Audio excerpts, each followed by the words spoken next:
জানতো যে অঘোষিতভাবে আমি অফিসার ইনচার্জ হিসাবে ছিলাম পক্ষান্তরে, এরকমই আর না। কারণ যেহেতু আমাদের ঊর্ধ্বতন কর্তৃপক্ষ সবকিছু অ্যাক্টিভভাবে আমাকেই করতেন, কিন্তু আমার যে এর আগে যে ওসি সাহেব ছিলেন নোমান, আপনারা হয়তো জানলেন যে 2 মাস ছিলেন, তো তখন আমার সাথে যেহেতু বিভিন্ন মতের অমিল হতে কন্ট্রাডিকশন হতে তখন আমি চলে যেতে চাইছি। আমাকে কর্তৃপক্ষ বলছে আপনি যাবেন কেন, আপনি থাকবেন, ওকে আমি সরাই দিই, তখন তাকে সরাই দেওয়া। এরপর আমাদের যে আরিফিন সাহেব ছিলেন, আপনারাও দেখেছেন যে আমার বাইরে কোনো, যেহেতু তার থেকে আমি সিনিয়র ছিলাম, 1 বছরের সিনিয়র প্রমোশন আমার, সেই হিসাবে সে আমাকে যথেষ্ট রেসপেক্ট করতো। এবং আমি যে বিষয়টা আমি একজন সাধারণ মানুষের উপকারার্থে কোনটা করা লাগবে, নিয়ম অনুযায়ী, নিয়মের বাইরে না, নিয়ম অনুযায়ী, সেটা সে বলতো যে ভাই আপনি যেটা ভালো হয় সেটা করেন। এবং এরপরে আমাদের যে বর্তমান ওসি সাহেব আছে, উনিও খুব ভদ্রমাস, আপনারা জানবেন, উনি একটু কথা কম বলে মানুষের, কিন্তু অনুধাবন করে।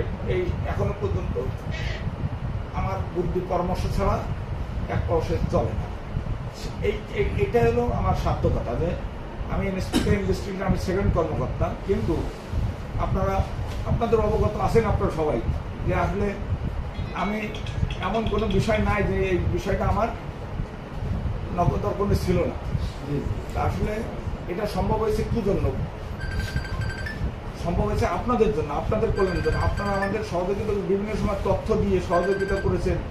আসল ঘটনাটা অনেক সময় আসলে মিথ্যাকে সত্যকে মিথ্যা অনেক ক্ষেত্রে বলে, বিভিন্ন দালাল থাকে, বিভিন্ন মধ্যস্বত্বভোগী থাকে।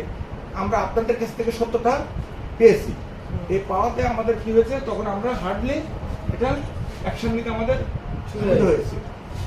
একটা ঘটনা না বললেই নয়, আমি এই সমীরদা থাকলে এখানে খুব ভালো লাগতো। তাই এইখানে একটা ছেলে, এই যে একজন দলিল লেখকের 100 টাকার জন্য ওই মেরেছিল, আমাদের এই ইঞ্জিনিয়ার সাহেব আছেন, ওই যে ছেলেটা আসছিল ওরই ভাই, 100 টাকার জন্য সাইকেল থেকে ফেলে দিয়েছে।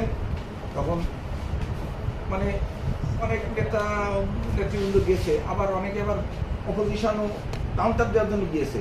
তখন আমি সমীরদাকে টেলিফোন করলাম, যেহেতু জানতাম যে সমীরদা এখানে, যেহেতু ওইখানে সবসময় থাকেন, আসল রহস্যটা কি।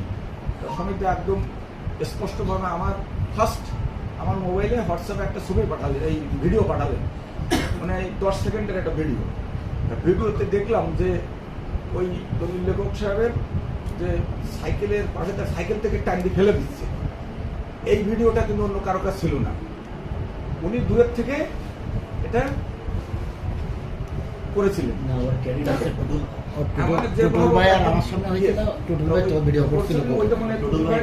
সেখান থেকে আমার